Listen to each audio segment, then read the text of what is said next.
अरे एक गणेश नाइक साहब छोड़िए, और भी बहुत सारे मंत्री आने वाले हैं, तो आप क्या ये बोलेंगे क्या? जी देखिए, बाकी बातें नहीं, युति का मैंने बताया, युति धर्म निभाने को तैयार है। युति के हिसाब से जो है हम अपना प्रस्ताव रखे, मान्य करना नहीं मान्य करना दोनों पार्टी का निर्णय होता है। मान्य होगा तो ठीक है, नहीं तो अकेला, लेकिन अकेले की तैयारी तो शुरू करे। ऐसा थोड़ी कि वो लास्ट के दिन निकलेंगे और तैयारी करेंगे। तैयारी तो सभी की होती है, हमारी भी तैयारी है, उनकी भी तैयारी है। क्या उनके लोग हमारे यहाँ मेहनत नहीं कर रहे? क्या कर रहे? आता है शेवटपर्यंत मराठी। मैंने पिछले सप्ताह सुना सवाल सबसे बड़ा यही खड़ा हो रहा है कि एक तरफ आप विधायक है, ठीक है, 145 से 146 के प्रताप सरनाईक वो बन गए हैं कैबिनेट मंत्री। वो कैबिनेट मंत्री आकर के जिस तरह से उनसे भी पिछली मैंने देखी थी प्रेस कॉन्फ्रेंस कि वो इंटरेस्टेड रहते 145 में और क्या ज्यादा काम किया जाए। उसी तरह से अभी हमें देखने को मिला कि 146 में आप भी तो ये जो तलखियां हैं आप दोनों के बीच, क्या ये आने वाला जो नगर सेवक का चुनाव है वहीं तक ही है या ये तलखियां थोड़ा सा पर्सनल हो गई? देखिए, वो क्यों कर रहे, क्या कर रहे, ये इसका जवाब तो वही दे पाएंगे। हमने कोई सरनाईक साहब के खिलाफ या सरनाईक साहब को टारगेट करके काम नहीं करे।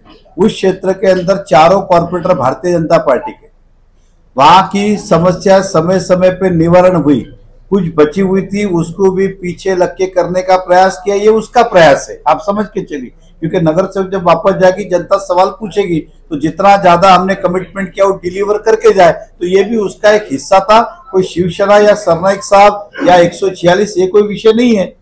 चला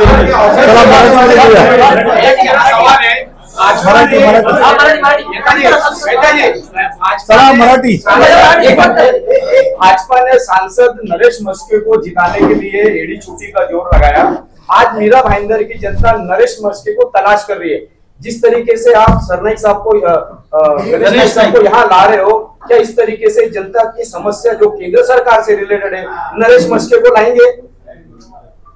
देखिए, नरेश मस्के जी हमारे अलायंस के एमपी है, उनका कर्तव्य बनता है और हमें भी बुलाने में कोई आपत्ति नहीं है। जिस काम के लिए शिवसेना भारतीय जनता पार्टी ने एक साथ मिलकर वोट मांगे थे उनके लिए, इसलिए स्वाभाविक है आज भी जब केंद्र सरकार से रिलेटेड काम होते हैं तो कुछ काम के लिए फोन करता हूँ। उदाहरण से रेलवे के लिए रिजर्वेशन चाहिए, मैं करता हूँ। रेलवे केंद्र से कुछ होता है, मैं उनसे बात करता हूँ। इसमें गलत क्या है? समझ के चाहिए। शहर को पानी कब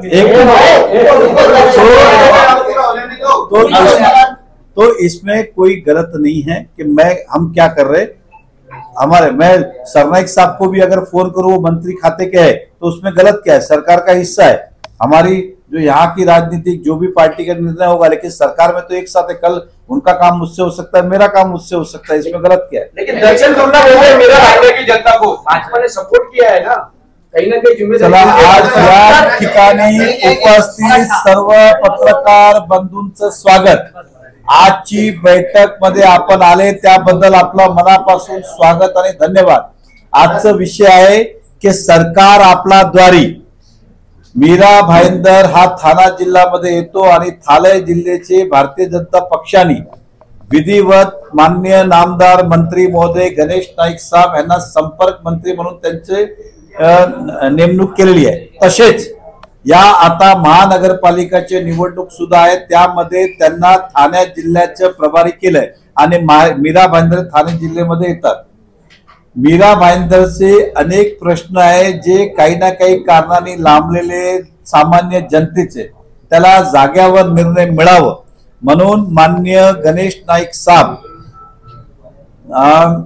शनिवारी सकाळी 11 वाजे ते 4 वाजेपर्यंत, शनिवार म्हणजे 15 नोव्हेंबर 4 वाजेपर्यंत अप्पासाहेब धर्म अधिकारी हॉल आपल्या 7 स्क्वेअर स्कूलच्या बाजूचं त्या हॉल मध्ये उपस्थित राहणार। त्यांच्या सोबत सॉइल डिपार्टमेंट असतील, फॉरेस्ट डिपार्टमेंट असतील, सोसायटी रजिस्ट्रार असतील, तहसील डिपार्टमेंट असतील, रेव्हेन्यू डिपार्टमेंट असतील, कलेक्टरची लोक असतील, पोलीस प्रशासन असतील, महापालिका असतील, अजून कुठल्या ज्या ज्या डिपार्टमेंट ह्या सरकार महाराष्ट्र त्या सर्व डिपार्टमेंटचे उच्च अधिकारी असणार आहे की जाग्यावर लोकांचे प्रश्न सोडवण्याचा प्रयत्न हा चालू आहे।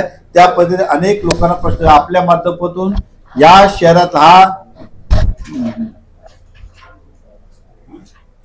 दरबार फक्त आणि फक्त जनता दरबार केवळ मीरा भाईंदरचा नागरिकांसाठीच आहे की त्या लोकांनी आपले प्रश्न घेऊन यावे आणि जाग्यावर त्याचा मार्ग काढण्यात येईल. आपल्या माध्यमातून सर्व मीरा भाईंदरची शहराच्या जनताला आम्ही आवाहन करतो, विनंती करतो आणि त्यांच्यापर्यंत हा तुमच्या माध्यमातून मेसेज जावा. सर निवडणूक तोंडावर आहे म्हणून हे जनता दरबार इथे लावलं असं वाटत नाही का तुम्हाला? नाही बघा, जनता दरबार दर बुधवारी मी या पार्टीने ठरवलं की दर आठवड्यात एक दिवस तरी किमान जनतेचे प्रश्न सुटले पाहिजे. त्यावेळी दर बुधवारी या ठिकाणी आम्ही जनता दरबार घेतो. साधारण दर दरबारमध्ये 400-500 लोक असतात. त्यांचे प्रश्न आम्ही सोडवण्याचा पूर्ण प्रयत्न करतो आणि मेजॉरिटी आम्ही सोडवतो. तरी पण कामाला गती देण्यासाठी सरकार आपल्याद्वारे येत आहे, तर स्वाभाविक आहे ज्या कुठे अडकलेले असेल त्या प्रश्नाला सगळे अधिकारी एका टेबलवर भेटल्यावर ते काम प्रश्न सुटून जातो. बरेचदा होतो की या अधिकारी त्या अधिकारी आता जाग्यावरच सगळे असले की चट मंगनी पडब्या त्या हिशोबाने फट फट फट दोन्ही अधिकारी तुमचं काय म्हणणं प्रश्न सोडवा या पद्धतीचं काम होणार आहे. साहेब जनता दरबार वन विभागामध्ये गेलेले आहेत त्याच्यासाठी एक बैठक झालं होतं त्याच्यावर काय बघा, मीरा भाईंदर हद्दीमध्ये फॉरेस्ट लागून आता वन मंत्री मान्य गणेश नाईक साहेब आहेत. त्यांच्याकडे सुद्धा मीरा भाईंदरचे अनेक विषय गेल्या अनेक वर्षापासून प्रलंबित होतं.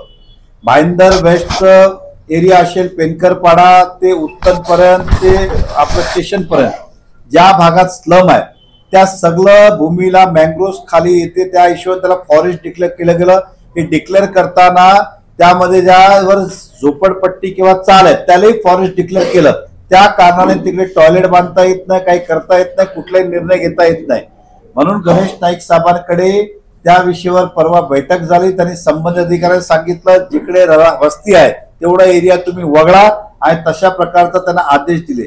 त्याचप्रमाणे मीरा भाईंदरला हायवे पट्ट्याला आदिवासी पाडे आहेत. वर्सोवा असतील, चेना असतील, काजूपाडा असतील, इतर गाव असतील.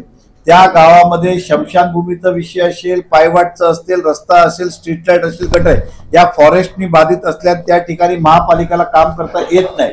तर त्या दिवशी महापालिकेचे अधिकारी सगळे फॉरेस्टचे अधिकारी या सर्वांनी बैठक घेतली आणि नाईक साहेबांनी स्पष्ट सांगितलं की येणाऱ्या 7 दिवसामध्ये ही परवानगी द्यावी.